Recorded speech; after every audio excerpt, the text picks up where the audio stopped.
Hello, hello, hello. Okay, nice to see you today. This site is called Take What Rings True, and my name is Teresa Micheletti. So the whole idea is you can believe what I say or not. Today I'm going to be talking about evolvement and perfection. So, number one, I believe, according to spirit guides that I've heard, say that we were created by God, by Source. And I want to talk about the journey of evolvement and perfection. And I want to talk about the reason we came to Earth. So, according to spirit guides, we were always in the mind of God. We were always thoughts, unique, individual thoughts. And we were created as the experiencing side of God. You know the phrase omniscient, omnipotent, omnipresent. So, we are the experiencing side for God's all knowing. He knows everything, but he has not experienced everything. So we were created to experience for him, who knows all, but has not experienced all. So you are a unique thought. You were a unique spark in the mind of God, and then were created in form outside of the mind of the divine. But we're still sparks of him. We're still connected to him. We're like an individual cell of the divine, connected always. So once we became in form, then the next step was to create the situation where we could experience. So planets were formed and we were formed, and we can decide what we want to do when we come to a planet to experience. So we decided on a theme for each lifetime. There's a theme. Sometimes you have that same theme over more than one life. Some spirits never incarnate. So the thought of them for God was that they would not want to incarnate. And that's okay too. Spirit guides describe them as they're the ones that are sitting by a tree and don't do much. And that's their journey. Now, if you're listening to me, you're incarnate on earth, and this is your journey to incarnate and to perfect, to experience, to gain knowledge. Do you know what a thimble is? You know, it's a small metal cap you put on the end of your finger if you're doing hand sewing. Well, spirit guides describe some people as only wanting a thimble of knowledge, and other people wanting a bucket. I want a giant bucket of knowledge. I'm always searching for knowledge. And if you're on Earth, most likely you have a big bucket of availability for knowledge that you want to know more. You want to experience and gain knowledge. So, just as each of us were unique in the thoughts of the mind of God, each of us have a unique desire for how much we want to experience and what we want to experience. We are still connected to God and share our experiences with God.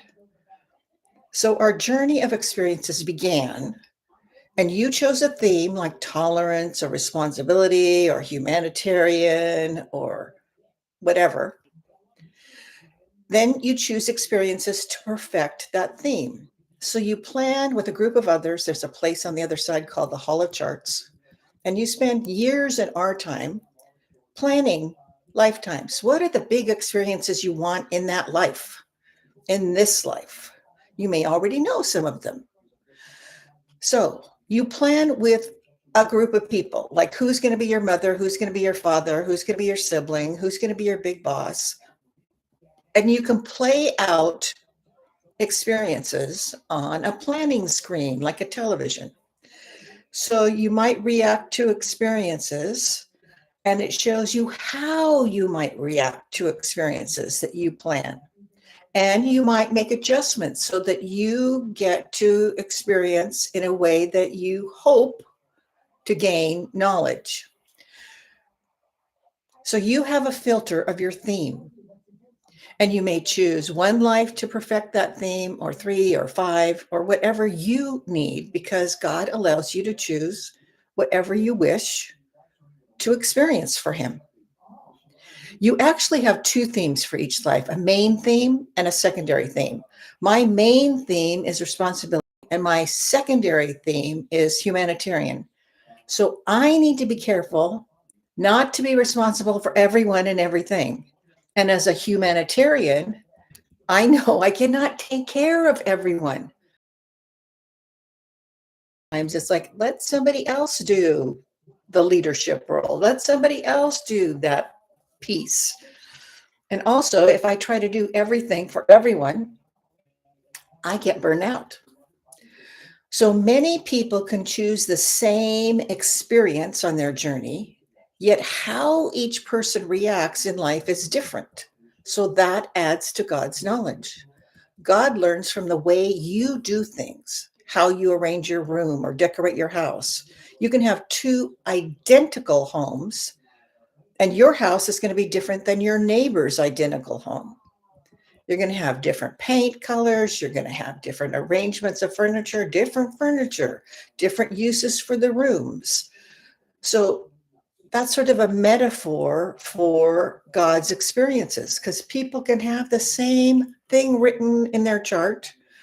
This is the big experience I want to have.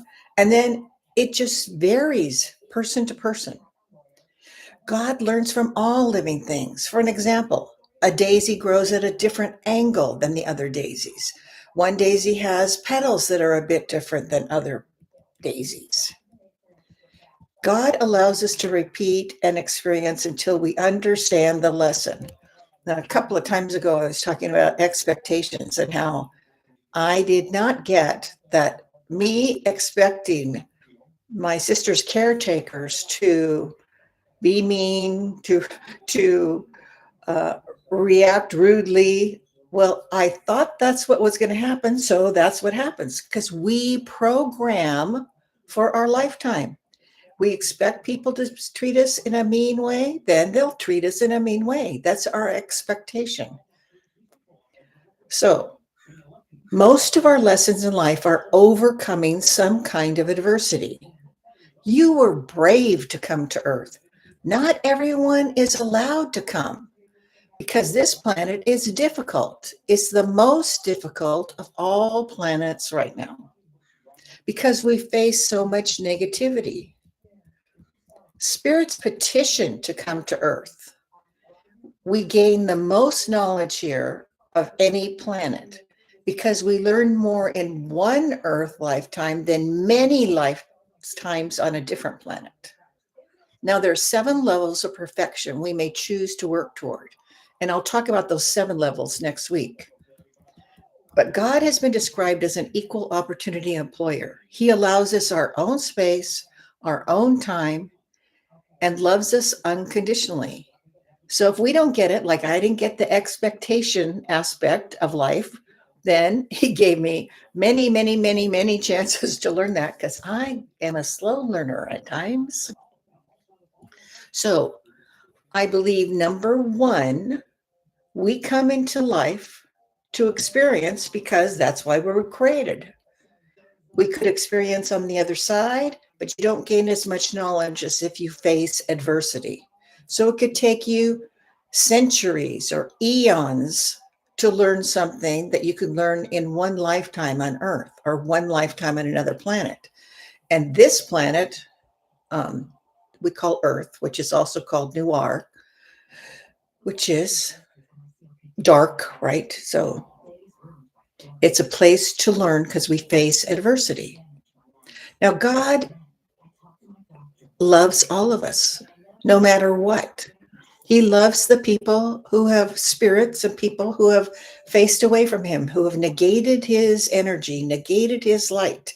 He still loves them. And at the end of this schematic, He will absorb the spirits who have not chosen to accept the light. And that's part of their journey.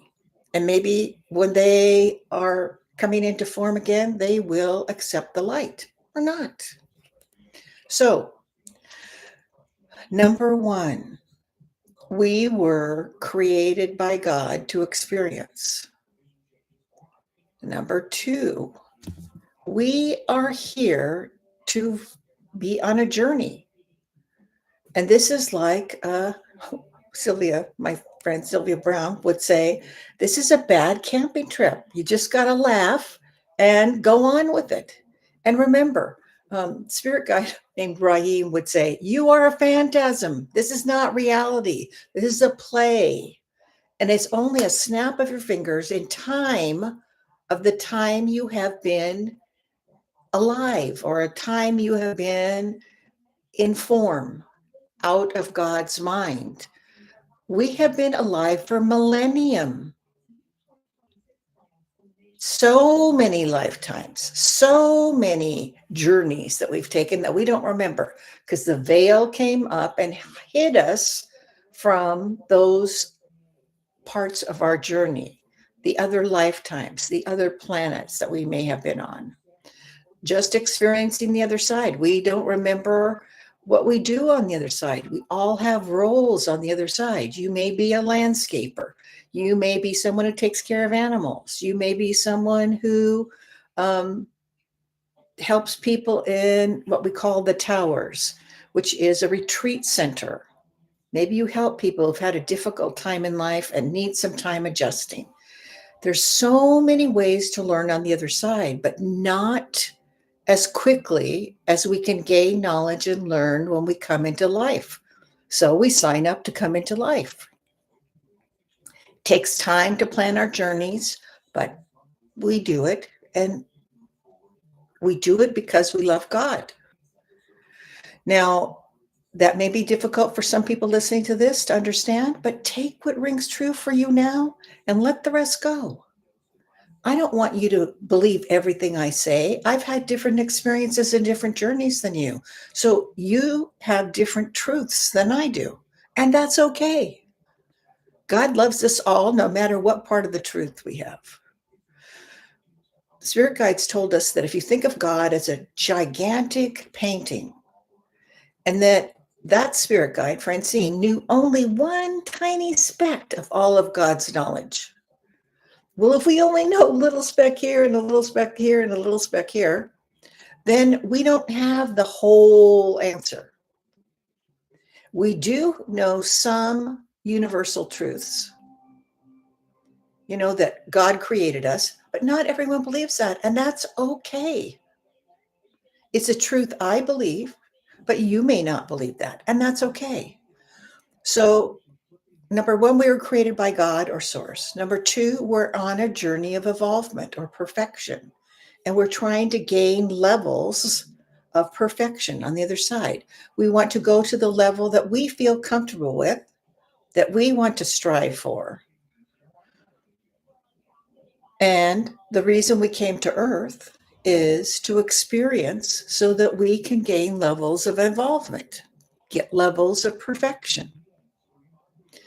So take a breath, mull over what I said, take what rings true to you, let the rest go away, and know that you are brave. You are a wonderful soul to have been allowed to come to Earth, allowed to come to this planet where we overcome adversity. And it's a difficult place to come.